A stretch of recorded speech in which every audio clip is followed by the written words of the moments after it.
भारतीय जनमानस भगवान बुद्ध के इन पवित्र अवशेषों के दर्शन कर पाएगा। भगवान बुद्ध के आशीर्वाद ले पाएगा। मैं इस शुभ अवसर पर यहां उपस्थित सभी अतिथियों का स्वागत और अभिनंदन करता हूं। इस पावन अवसर पर बौद्ध परंपरा से जुड़े भिक्षु और धर्माचार्य भी हमें आशीर्वाद देने के लिए यहां उपस्थित है। मैं आप सभी का वंदन करता हूं। आप सभी की उपस्थिति इस आयोजन को नई ऊंचाई, नई ऊर्जा दे रही है। 2026 की शुरुआत में ही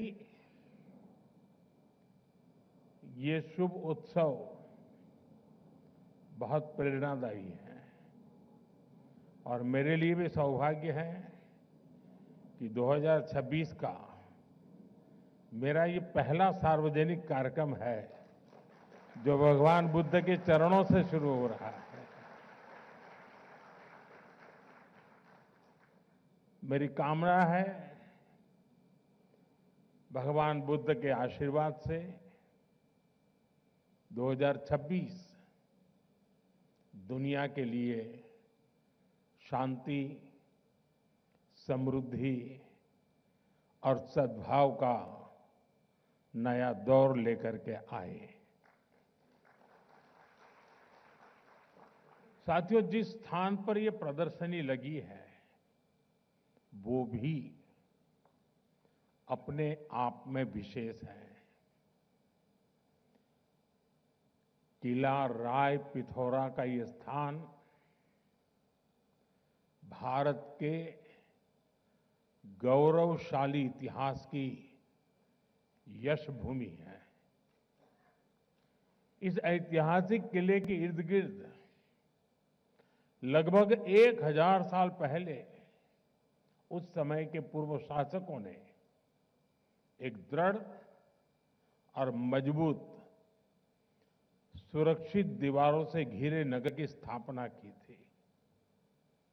आज उसी ऐतिहासिक नगर परिसर में हम अपने इतिहास की एक आध्यात्मिक और पुण्य गाथा को जोड़ रहे हैं। साथियों, यहां आने से पहले मैंने विस्तार से इस ऐतिहासिक प्रदर्शनी को देखा। भगवान बुद्ध के पवित्र रेलिक्स को अपने बीच पाकर हम सभी धन्य हैं। इनका भारत से बाहर जाना और लौटकर फिर भारत आना, ये दोनों ही पड़ाव अपने आप में बहुत बड़ा सबक है। सबक ये है कि गुलामी सिर्फ राजनीतिक और आर्थिक नहीं होती। गुलामी हमारी विरासत को भी तबाह कर देती है। भगवान बुद्ध के पवित्र रेलिक्स के साथ भी यही हुआ।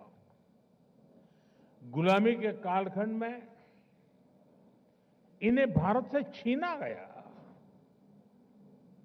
और तब से करीब 125 साल तक ये देश से बाहर ही रहे। जो लोग इन्हें भारत से लेकर गए थे उनके वंशजों के लिए तो ये सिर्फ निर्जीव एंटीक पीस ही थे और इसलिए उन्होंने इन पवित्र अवशेषों को अंतर्राष्ट्रीय बाजार में नीलाम करने का प्रयास किया। लेकिन भारत के लिए तो ये पवित्र रेलिक्स हमारे आराध्य का ही एक अंश है, हमारी सभ्यता का अभिन्न अंग है। इसलिए भारत ने तय किया कि हम इनकी सार्वजनिक नीलामी नहीं होने देंगे। और मैं आज गोदरेज समूह का भी आभार व्यक्त करता हूं। उनके सहयोग से भगवान बुद्ध से जुड़े ये पवित्र अवशेष भगवान बुद्ध की कर्म भूमि,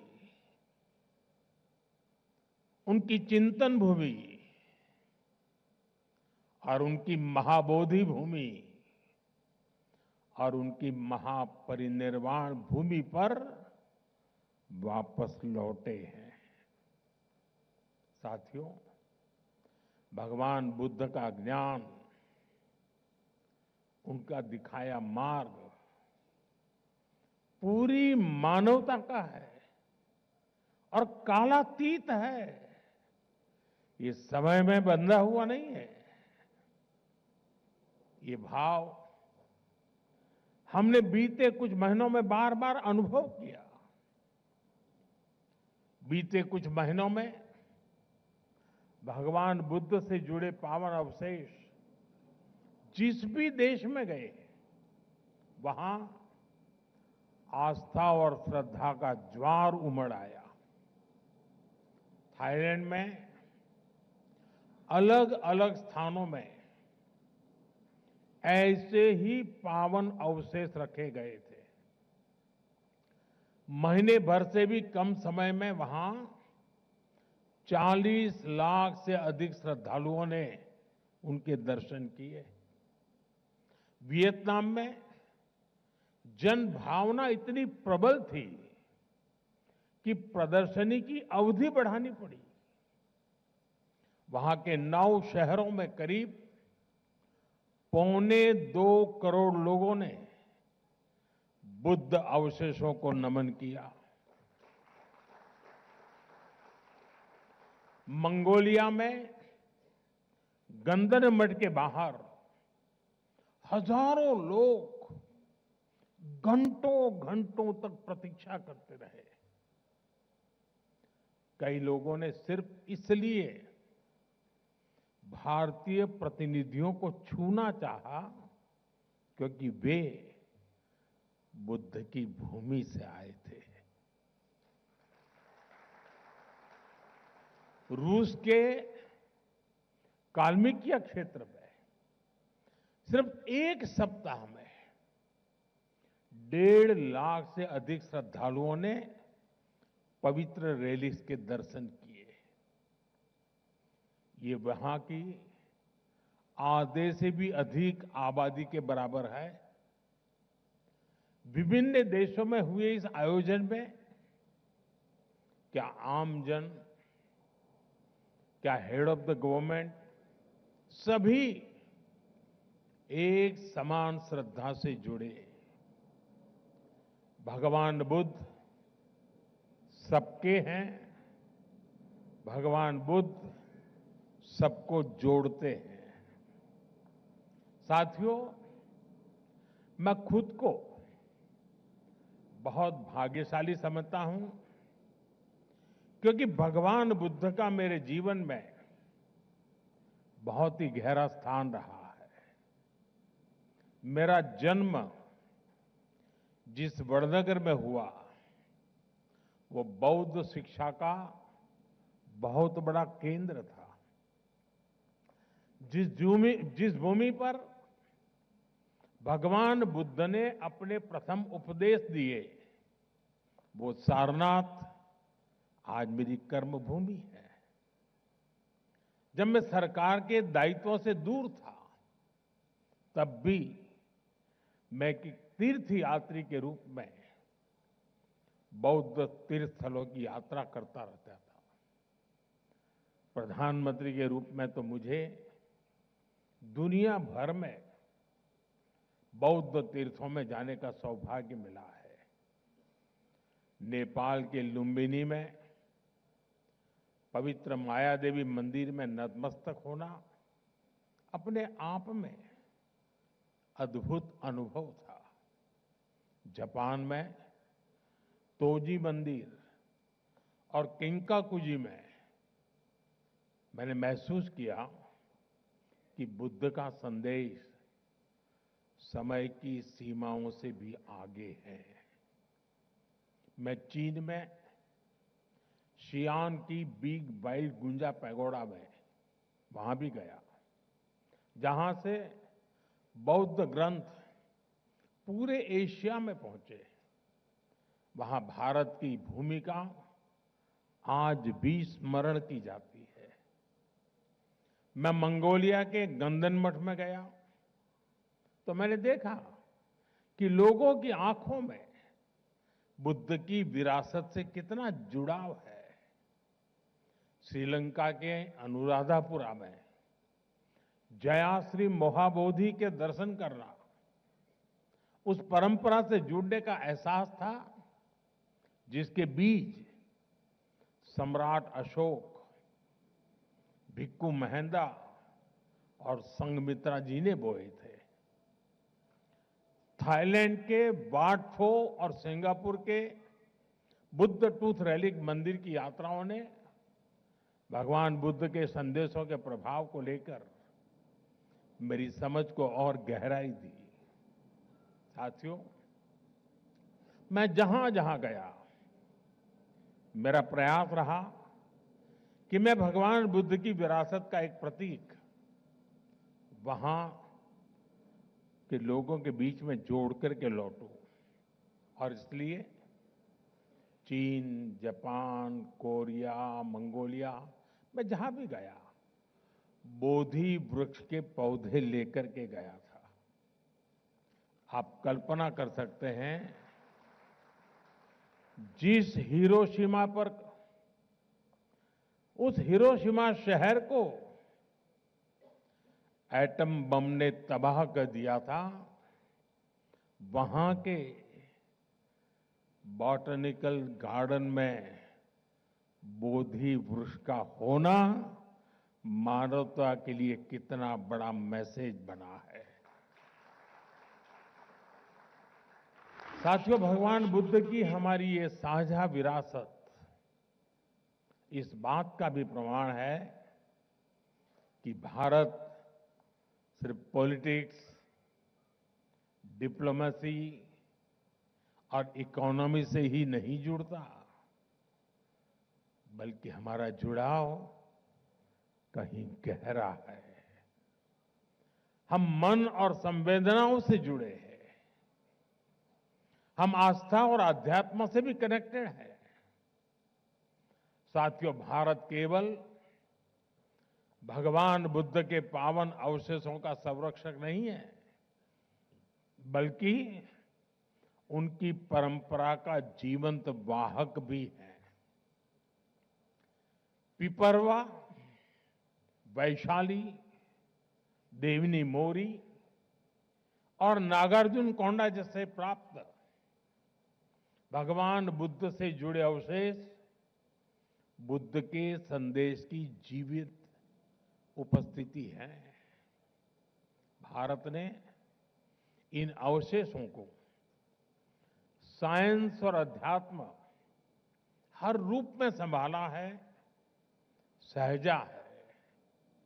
साथियों, भारत का ये भी निरंतर प्रयास रहा है कि दुनिया में बौद्ध विरासत से जुड़े भी स्थान हो, जो भी स्थान हो, उनके विकास के लिए हम यथासंभव योगदान दे सकें। जब नेपाल में आए भीषण भूकंप ने प्राचीन स्तूपों को नुकसान पहुंचाया, तो भारत ने उसके पुनर्निर्माण में सहयोग दिया। म्यांमार के बागान में आए भूकंप के बाद हमने 11 से अधिक पगोड़ाओं का संरक्षण किया। ऐसे अनेक उदाहरण हैं। भारत में भी बौद्ध परंपरा से जुड़े स्थानों और अवशेषों की खोज और उनके संरक्षण का काम निरंतर चल रहा है।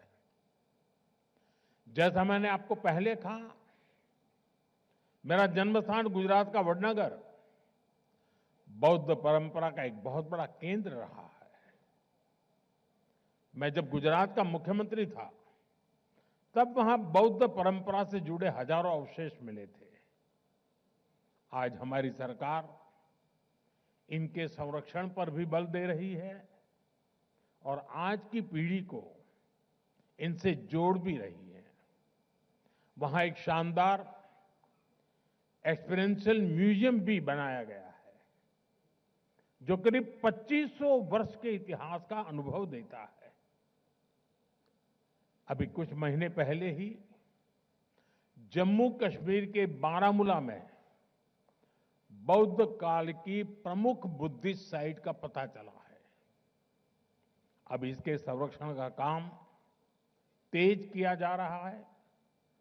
साथियों, पिछले 10-11 वर्षों में भारत ने बौद्ध स्थलों को आधुनिकता से जोड़ने का भी प्रयास किया है। बोध गया में कन्वेंशन सेंटर और मेडिटेशन व एक्सपीरियंस सेंटर बनाया गया है। सारनाथ में धमेक स्तूप पर लाइट एंड साउंड शो और बुद्ध थीम पार्क का निर्माण किया गया है। श्रावस्ती, कपिलवस्तु और कुशीनगर में आधुनिक सुविधाओं का निर्माण किया गया है। तेलंगाना के नालगोंडा में एक डिजिटल एक्सपीरियंस सेंटर बनाया गया है। सांची, नागार्जुन सागर, अमरावती, इन सभी जगहों पर तीर्थयात्रियों के लिए नई सुविधाएं विकसित की गई हैं। आज देश में एक बौद्ध सर्किट बनाया जा रहा है, ताकि भारत के सभी बौद्ध तीर्थ स्थलों की आपस में बेहतर कनेक्टिविटी हो और दुनिया भर के तीर्थयात्रियों को आस्था और आध्यात्म का एक बेहतरीन अनुभव मिल सके। साथियों, हमारा प्रयास है कि बौद्ध विरासत सहज रूप से आने वाली पीढ़ियों तक पहुंचे। वैश्विक बौद्ध शिखर सम्मेलन, वैशाख और आषाढ़ पूर्णिमा जैसे अंतर्राष्ट्रीय आयोजन के पीछे यही सोच है। आप सभी जानते हैं कि भगवान बुद्ध के अभिधम, उनकी वाणी, उनकी शिक्षाएं मूल रूप से पाली भाषा में है। हमारा प्रयास है कि पाली भाषा सामान्य जन तक पहुंचे। इसके लिए पाली को क्लासिकल लैंग्वेज का दर्जा दिया गया है। इससे धम्म को, उसके मूल भाव को समझना और